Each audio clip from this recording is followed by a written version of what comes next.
Bismillahirrahmanirrahim. Alhamdulillahi Rabbil Alamin.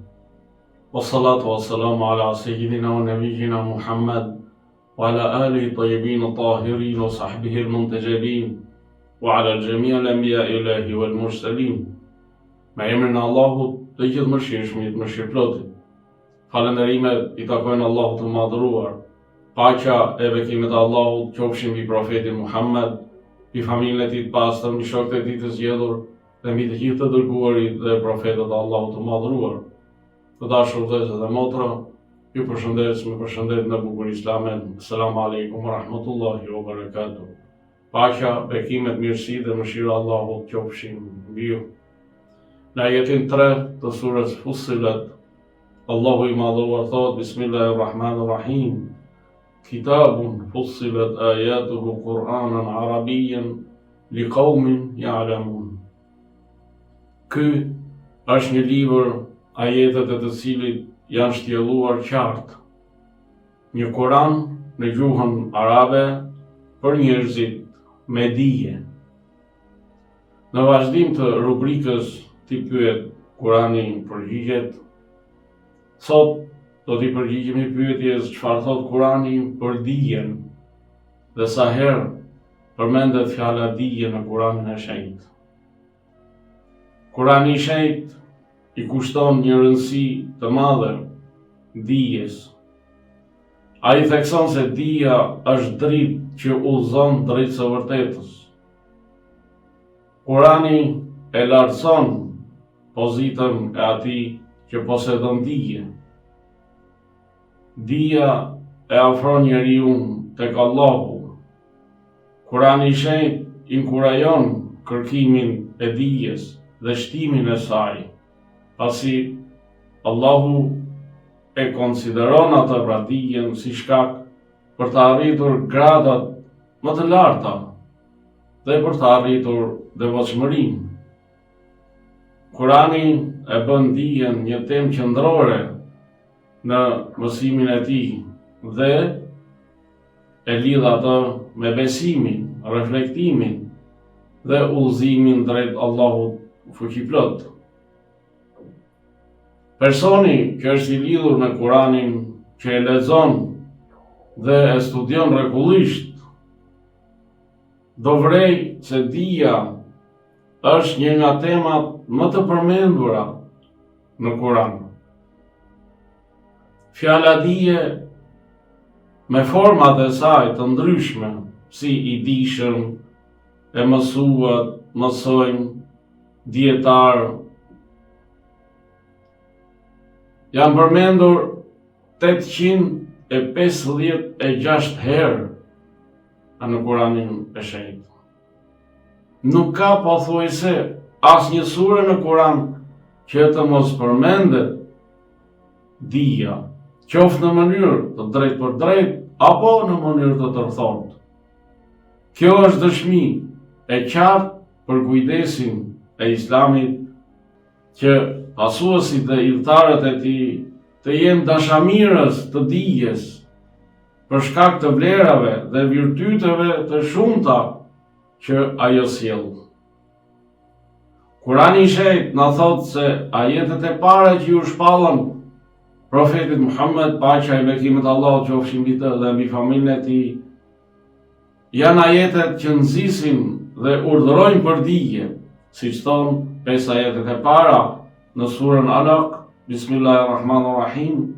Iqra bismi rabbikal ladhi khalaq, khalaqal insana min 'alaq, iqra wa rabbukal akram, alladhi 'allama bil qalam, 'allama al insana ma lam ya'lam. Lezo me emrin e Zotit tënd, i cili krijoi gjithçka.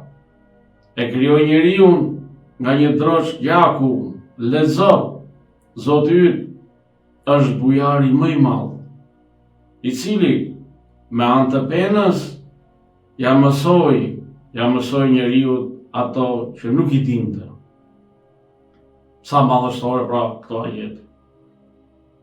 Dhe ky ajet tregon qartë që dija është në vëmendje të Islamit dhe se feja islame bazohet tek dija. Kurani na thot se dija është dritë dhe udhëzim.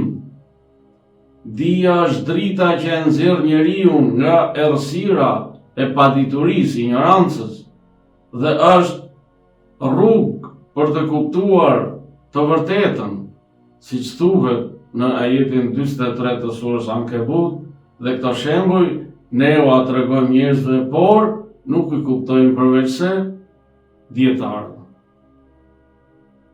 Në një hadith, Imam Aliu a.s. ka thënë, njeriu është armik i asaj që nuk e di, që nuk e njeh.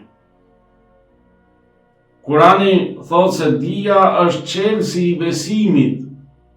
Dietarët janë njerëzit më të fortë në besim, sepse dija e tyre u jep siguri në të vërtetën dhe i bën ata më rezistent ndaj mashtrimeve të djallit të mallkuar. Kurani thot se Allahu i lartëson dietarët, siç thot ajeti 11 në surën Mujadala, yarfa'u Allahu alladhina amanu minkum walladhina utul ilma darajat. Allahu i lartëson në grada ata që besojnë dhe ata që u është dhënë dituria për ju. Kurani thot se dietarët janë ata që i friksohen më shumë Allahut. Si thot ajeti 28 në surën Fatir, innama yakhsha Allaha min ibadihi al-ulama. Nga robët e tij, Allahu dietarët i friksohen më shumë Allahut. Kurani thot se dija është standard për të dalluar njerëzit. Kurani e vendos dijen si kriter për të dalluar pra njerëzit, pasi nuk janë të barabartë i dituri me të padituri. Siç thot ajeti 9 në surën Zumar, Kul hal yastawi alladhina ya'lamun walladhina la ya'lamun. Thuaj, a janë të barabartë ata që dinë me ata që nuk dinë? As dhe njëherë. Kurani i shejt bën thirrje për të kërkuar dije. Kurani i porosit besimtarët të luten për më shumë dije, siç thot ajeti 114 në surën Taha, wa qul rabbi zidni ilma. Dhe thuaj, Zoti im, ma shto dijen. Sa madhështore pra kjo thënie. Pra Kurani na thot që të lutemi që Allahu të na shtoj dijen. Nuk na thot që lutemi Allahu të ashtoj pasurinë, të ashtoj pushtetin apo të tjera gjëra materiale. Por Kurani na thot lutuni që Zoti të ashtoj diturinë. Llojet e diturisë që përmenden në Kur'an janë e para, dija për Allahun dhe fenë e tij. Kjo është dija më e lartë, pra dija fetare, sepse feja është jeta. Kjo dije përfshin njohjen e Allahut, pra krijuesit, cilësitë e tij, urdhëresat dhe ndalesat. Kjo lloj dije sjell frikë dhe respekt ndaj Allahut fuqiplot. Dhe lloji i dytë i dijes është dija për universin dhe jetën, që përfshin reflektimin dhe krijimin e qiejve, pra reflektimin mbi krijimin e qiejve dhe të tokës, dhe kuptimin e shenjave të Allahut në univers. Kjo lloj dije përfshin edhe shkencat e dobishme të kësaj bote, siç është edhe teknologjia, që sot janë pra një detyrë kolektive për të përballuar sfidat e kohës. Dija, të dashur vëllezër dhe motra, është pasi që thamë një dritë që ndriçon zemrën, ndriçon mendjen, ndriçon tërë qenien e njeriu. Dhe ai njeri që është i ndriçuar pa dyshim që është i shpëtuar. Të dashur vëllezër dhe motra, feja e pastër islame është fe e dijes. Për këtë, Kurani pra i jep rëndësi të madhe dijes. Sepse dija është themeli i besimit të qëndrueshëm dhe i reflektimit mbi krijimin. Ajo është mjet për të kuptuar fen, jetën dhe drejtësinë. Dija paralajmëron për gabimin e të vepruarit pa informacion ose pa reflektim. Kurani i Shenjtë e konsideron dijen themel të jetës, qelës për devotshmëri dhe lumturi.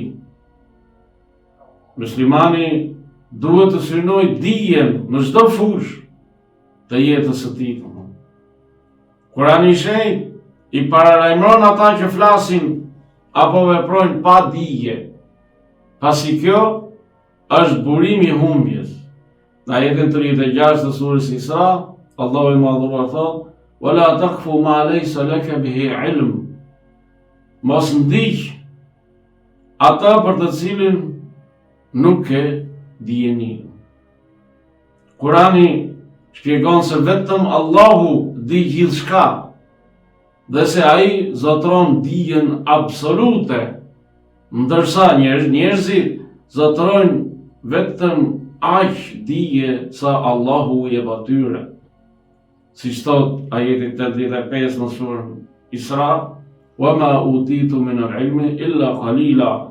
Ndërsa juve nuk është dhënë veçse pak dije. Nuk ka fe që ka ngritur vlerën e dijes dhe pozitën e dietarëve si feja islame. Në ajetin e parë të surës Qalam, Allahu betohet në lapsin ku thot: "Nun wal qalami wama yasturun." Nun betohen në lapsin dhe në atë që shkruajnë. Kjo tregon se dija është bekim i madh nga Allahu fuqiplot. Pra këtë na thot Kurani për dijen. Në ajetin 24 të surës Muhammed sallallahu alaihi wa alihi, Allahu i Madhuar thot: "Afala yatadabbaruna al-Quran am ala qulubin aqfaluha." Vallë, a nuk persjatin ata për Kur'anin, apo i kanë zemra të kyçura? Allahu na bëhet për atyre pra që e lexojnë Kur'anin, e studiojnë dhe e kuptojnë ata. Qofshin për atyre që e kërkojnë dijen dhe qofshin për poseduesve të dijes, e cila u sjell dobi njerëzimit. Inshallah. Allahu ju ruaj dhe ju begatoft ju dhe familjet tuaja. Assalamu alaikum wa rahmatullahi wa barakatuh. Paqja, bekimet, mirësi dhe mëshira Allahut qofshin mbi ju.